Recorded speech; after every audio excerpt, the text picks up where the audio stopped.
Algebra of Matrices, how to do algebraic operations with matrices. We can add or subtract matrices. For that to happen, they have to be the exact same dimensions, same number of rows, same number of columns. So my example here, this is the inventory at our coffee shop in the northwest corner of town, and here's our inventory of supplies at our inventory at the southeast corner of town. So we have so many sizes, cups and lids for those cups, and cups and lids for those cups. And if we add the two matrices together, we've got our total supply of cups and lids in town in all the various sizes. Then we just add the corresponding entries for each of the matrices. Scalar multiplication is also pretty straightforward. So we just multiply each element in the matrix by a constant. So if, say, we've got our inventory here for our coffee shop, if we take 2 times that matrix, what we've now done is doubled our inventory for each of the different objects that we have in our coffee shop. We can do this on a calculator. So I put this matrix A and matrix B into my calculator. And then I can do matrix A plus matrix B and get this matrix.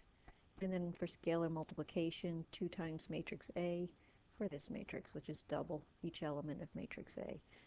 The calculator understands implied multiplication, so I just have to do 2 matrix A, and it understands I mean 2 times matrix A.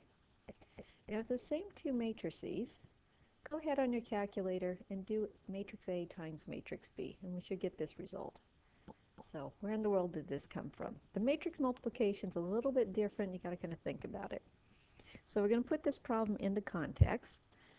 Matrix A, this is the same as matrix A here. And what I've got here is the Math Awareness Day. They're going to sell hot dogs for $1.50 each and sodas for $1.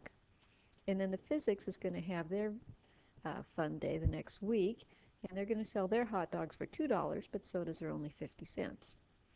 Now, Joe and Sam like to eat hot dogs and wash it down with soda. Joe likes to have 3 hot dogs and 2 sodas for his lunch. Sam likes to have 2 hot dogs and 3 sodas for his lunch. So Joe on Math Day, he wants 3 hot dogs, each of which cost $1.50, and then in addition he wants 2 sodas, each of which cost $1. That's 6.5. Now Joe on Physics Day, he still wants 3 hot dogs, but those now cost $2. But his 2 sodas are only 50 cents each, which costs him $7. These numbers look familiar? That's our first column here in the matrix AB.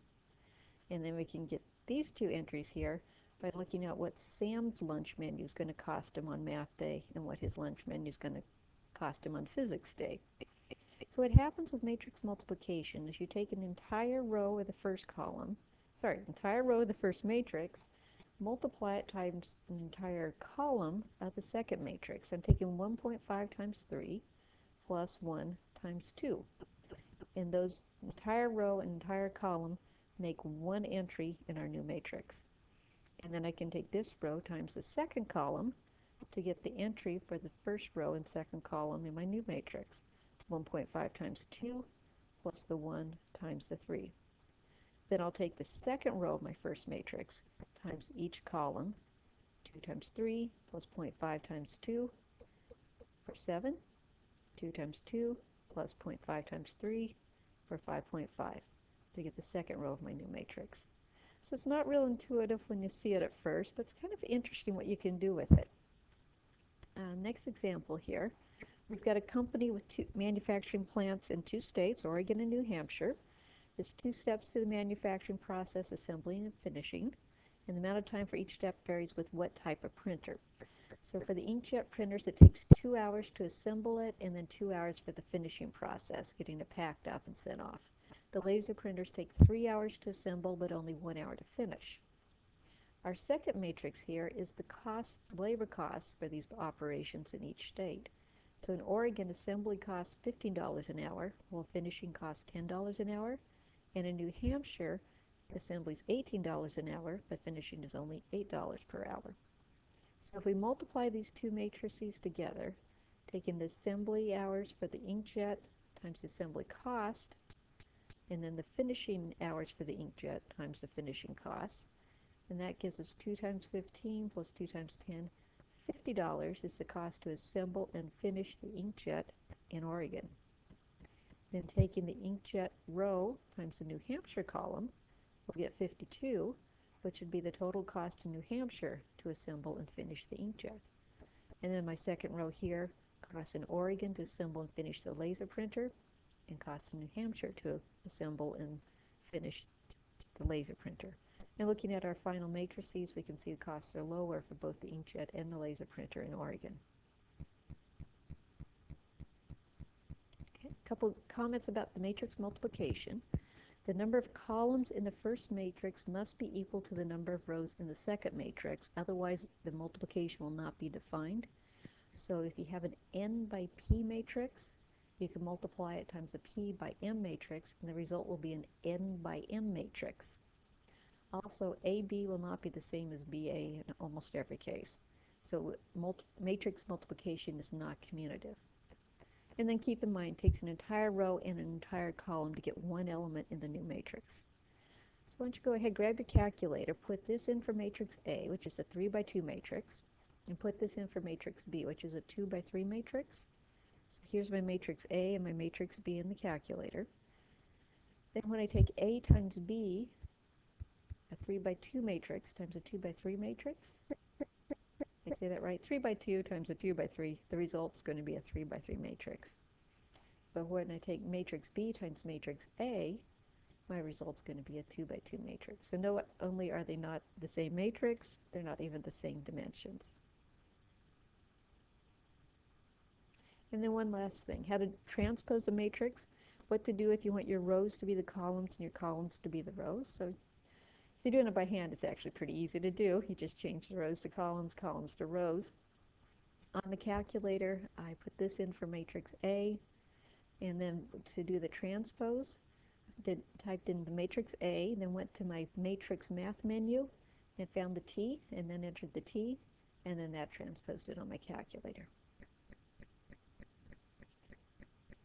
And it looks like I got a couple minutes. Let me hop back here, and I'll just show you a couple examples that are from the homework.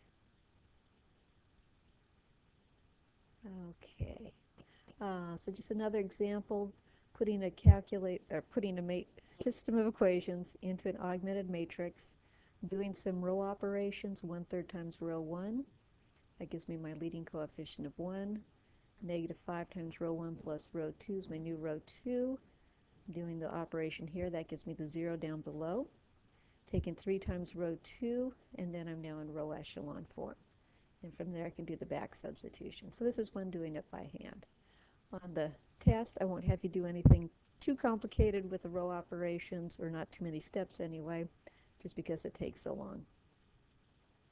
And then here's another example out of the book. This is how you can fit a parabola to 3 given points.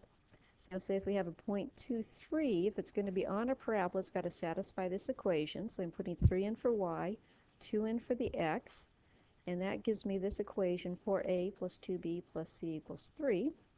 Taking my second point here, putting -2 in for the x values, 7 for the y values, gives me this, simplifying. 4a subtract 2b plus c equals 7. And then the same with the third point gives me my third equation. And then what I did is put this into it as an augmented matrix in my calculator, did my reduced row echelon form. These give me my values for A, B, and C. And so the parabola that these 3 points lay on are y equal 2x squared, subtract x, subtract 3.